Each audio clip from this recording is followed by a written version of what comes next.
Hey guys, welcome back to the Holderhek channel.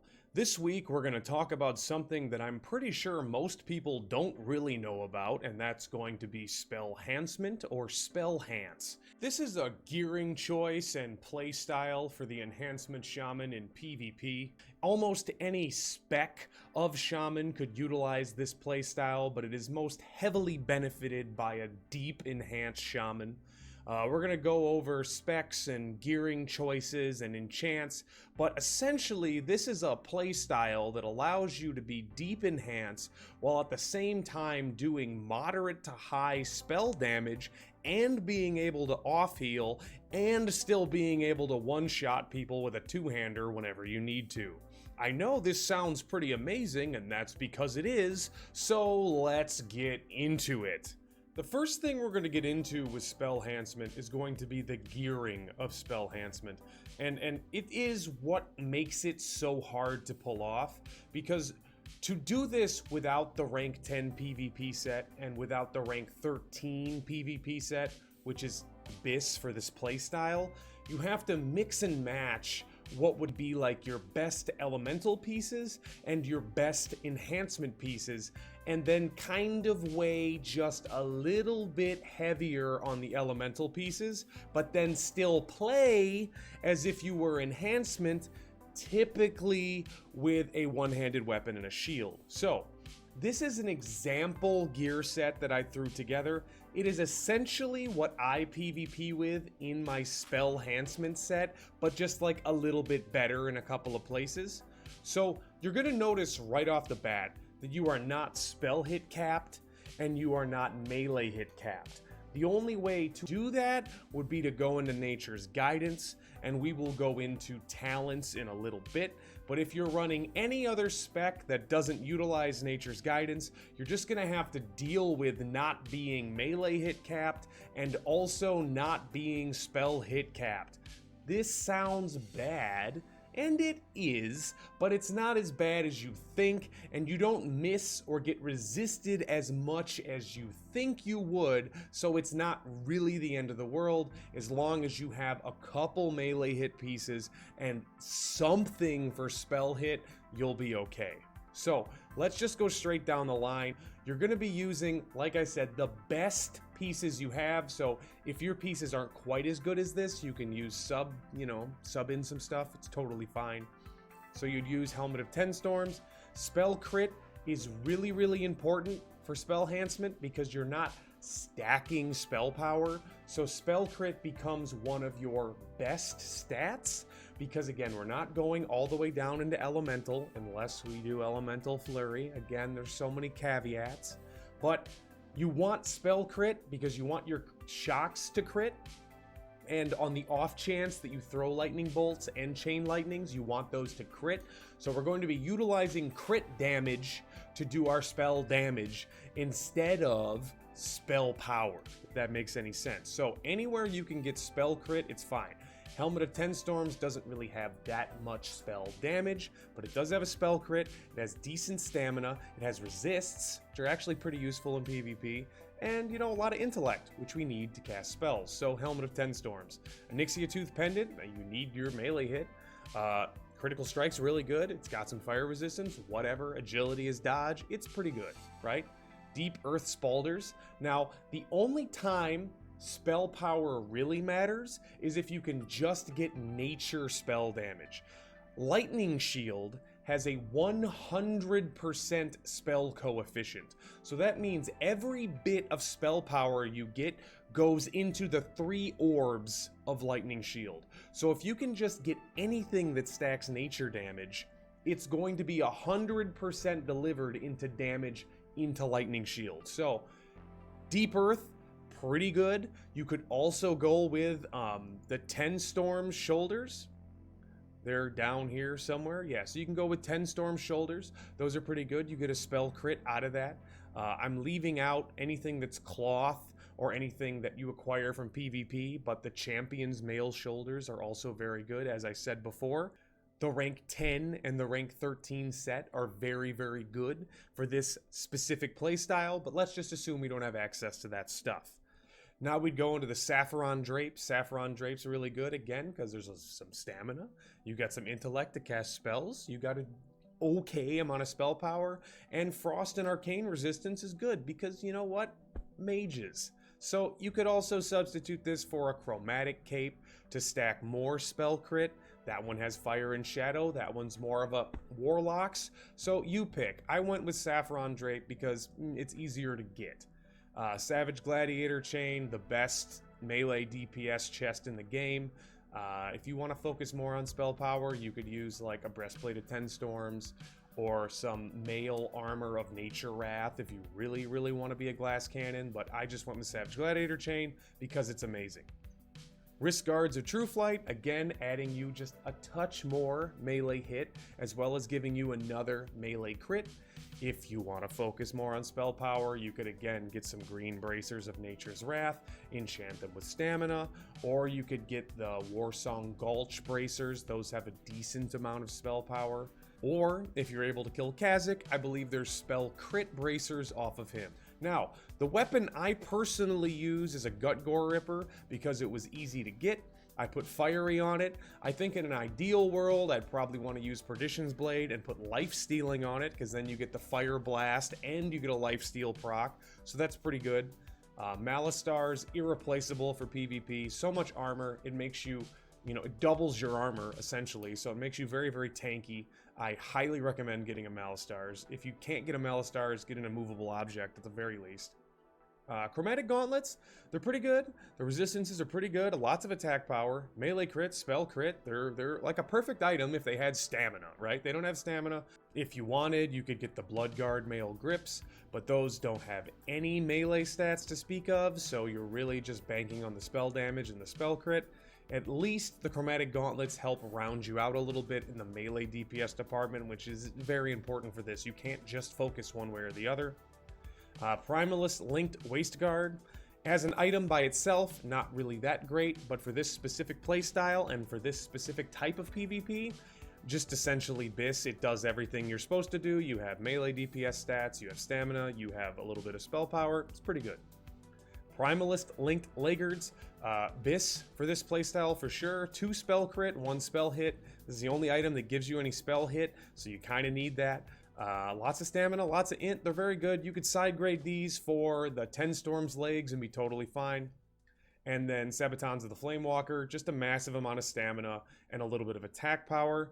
I went with Master Dragon Slayer Ring and Don Julio's Band, mainly because they're both pretty good for PvP. They both have a decent amount of stamina, lots of attack power, crit and hit, rounds out your melee DPS stats. And then the thing that kind of makes this build work better than it ever really should is the Natural Alignment Crystal. In PvP, you could pop this thing plus a Berserker, and then now you're doing lightning bolts and chain lightnings akin to that of an actual elemental shaman. Your shocks are hitting and critting for well over 1,000. Your lightning shield is hitting for over 350 damage. It's just basically incredible. I absolutely love this trinket, and it's slept on by almost every enhancement shaman on the planet. Now we're going to go into specs. I don't want to spend too much time on the specs and explaining them. I've done that in several other videos, but what I am going to say is that this gearing and playstyle can work for any shaman spec as long as it has at least 20 points in enhancement. Otherwise, you're just an elemental shaman, right? So any of these specs can work. The specs that utilize nature's guidance can really benefit you for making up that lost melee hit and that lost spell hit, but they aren't necessary to make this work. The specs with nature's guidance are far better 1v1 specs. The specs without nature's guidance are far better burst damage specs. So that's really the only difference you're going to have, as well as, like the specs that go into Elemental Devastation or Elemental Fury. They're your top PvE DPS specs. So everything has a place, but any spec can utilize this playstyle. So let's just go into them really, really quick. The first build I'm going to talk about, the one that synergizes with this really well, is Elemental Flurry. That's the build I made an entire video about. You can check it out. That's 31 points down into Elemental, and then 20 points down into Enhancement. This particular build that I'm going to link and I'm showing off right now is a PvE PvP hybrid version of it. You could be Elemental in PvE, you could be Enhancement in PvE, and then in a PvP scenario, you can sit back and throw lightning bolts and chain lightnings, and then if they get close to you, you can swap to a two-hander. Wind Fury, being the magical experience that it is, as long as you have some melee crit on your gear and you have a good enough two-hander, Wind Fury makes up for all your lacking melee DPS stats. It gives you a massive amount of attack power, 2 extra attacks. That is more than enough to reduce a Clothy to 1/3 of their maximum health, if not outright kill them. If you wanted to run Elemental Flurry in full enhancement gear, you could still do that. It's like the inverse of Spellhancement, but let's save that for another video and another time. Another time, another world, in the age of wonder. Long ago, this land was green and good before the crystal cracked. So, the next spec that I think synergizes very well with Spellhancement is a spec that has no points in Elemental whatsoever. I think Nature's Swiftness as like a dueling spec and a 1v1 spec, especially if you utilize some, nature damage gear and some spell crit gear, can definitely surprise people with the amount of damage you can do and with your ability to, basically full heal yourself because you're wearing enough spell power gear. So this one synergizes very well. It's a much better dueling spec.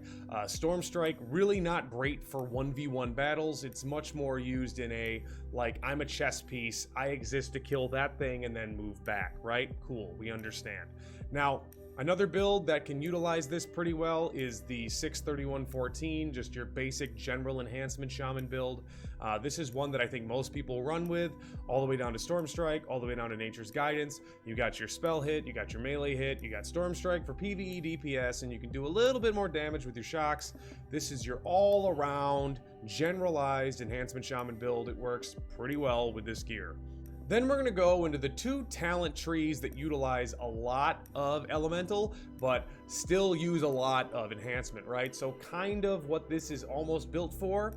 You're going to go all the way down to Elemental Devastation in Elemental, and then all the way down to Storm Strike in Enhancement. This is a maximum PvE DPS build. It is in fact really not great for PvP, but if you utilize Elemental gear in this talent tree, your shocks hit really big, your lightning bolts and chain lightnings that you may inevitably throw actually hit pretty big, and you can still just one-shot people with your two-hander. I'm going to show some videos at the end of this here so you can see a little demo of this stuff in place. It was one of the criticisms of my Elemental Flurry video is that I didn't showcase how it works, so I made sure to do a couple battlegrounds wearing this stuff and show you guys how it works. So, Elemental Devastation build, PvE build works pretty good with Spellhancement, as well as the 2130 maximum PvE DPS build. This thing also works pretty well with Spellhancement, mainly because, again, shocks are critting harder, and that's what you want, right? There's also, I don't have it listed, I don't have it created here for you, but there's the big brain spec. I like to call it the 21-20-10, or a variation of that, the tri-spec, where you really utilize totems to do a lot of your damage while you're plinking them away with a dagger and a one-hander. That one can utilize Spellhancement as well. Now I'm going to show you a clip that I made the other day of me and AB. I'm wearing my discount Spellhancement set. It's not even as good as the one I just showed off, but you're going to see I engage with this dual-wield warrior here, defending the AB flag. Lightning shields hitting for over 300 damage. Shocks are hitting for 200 damage over would be like your normal enhancement set, and he dies pretty readily. Next clip coming up here from the exact same game. You had a big incoming at the blacksmith, so utilizing Fire Nova Totem, Magma Totem, and shocks, you managed to blow some people up. Now I'm going to run in here, stun this guy so the Elemental Shaman can get off his EM, then we both drop down Fire Nova here, kill him with the shocks, keep Lightning Shield up so they keep hitting the Lightning Shield, and then you just become a Purge bot. I switched my two-hander here, and he is dead. And that's how you would do it normally, with the one-hander, most of the time, swap to the two-hander when you need to murk a mage. Then this last clip right here, I just wanted to showcase how you would, swap to the two-hander and do a lot of damage to a clothy while you're still wearing, primarily caster gear. So right here, I'm dead. I'm gonna onk after getting, murdered by 3 rogues.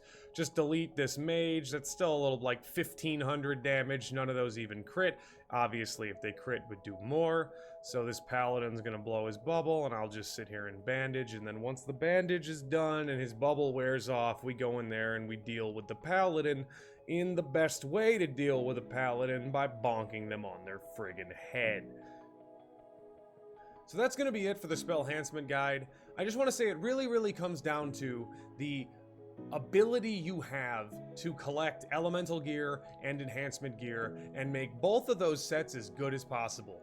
You really want to focus on spell crit over spell power over spell hit, and then on the melee DPS side, melee crit over melee hit over attack power, and you would stack gear accordingly via those priorities, right? So get the best gear you possibly can, min-max it the best way you possibly can, and then put together your own Spellhancement set. Utilize one-handers and a shield more often than you would two-handers, but hot swap to those two-handers when you're fighting a clothy. You can additionally, and you should, always have your full set of regular enhancement gear that you can also hot swap to if you are only going to fight a caster, because in that situation it's probably better. You can do all of this via the add-on item rack. You can even program stuff in to where when you use trinkets, it auto swaps to other trinkets, or when you use a weapon, it auto swaps to another weapon. All of that's programmable, and it's a very good add-on. I'll have it listed below. Obviously, you're going to have a ton of questions about this, and I'm here to answer them. I think this is a very fun playstyle, and this hybridizes you much better in a PvP scenario and allows you to utilize your spells as a shaman much better than you would in a strictly attack power and melee crit gear set. All that being said, guys, if you like this content, smash that like and subscribe button. Follow me on Twitch. That's at the Holderhek, twitch.tv. We got over 1,000 followers on Twitch. I put in my application for partner, so we'll see if that happens. I really hope it does. It means you guys get more cool emojis. I really like making these emojis. They're pretty fun, and you guys seem to like them too, so I'm just gonna keep doing it. Anyway, I'll talk to you guys later. You have a fantastic day, week, month, year, and bye-bye. He'd play it, dude. He'd play a song and then be like, "Papi, you don't know. I was just a little boy in Hialeah, and now look at me now. All right, you start from the bottom. Look at me now. I'm opening Condo Armani Casa, baby. Okay, dale." And then he'll sing his next song, and then he'll do it again. He'll be like, "You don't even know I was a little boy Cubano. Now look at me, Papo. You can do anything you put your mind to. Okay, dale, let's go." And the next song, and I'm like, and then, dude.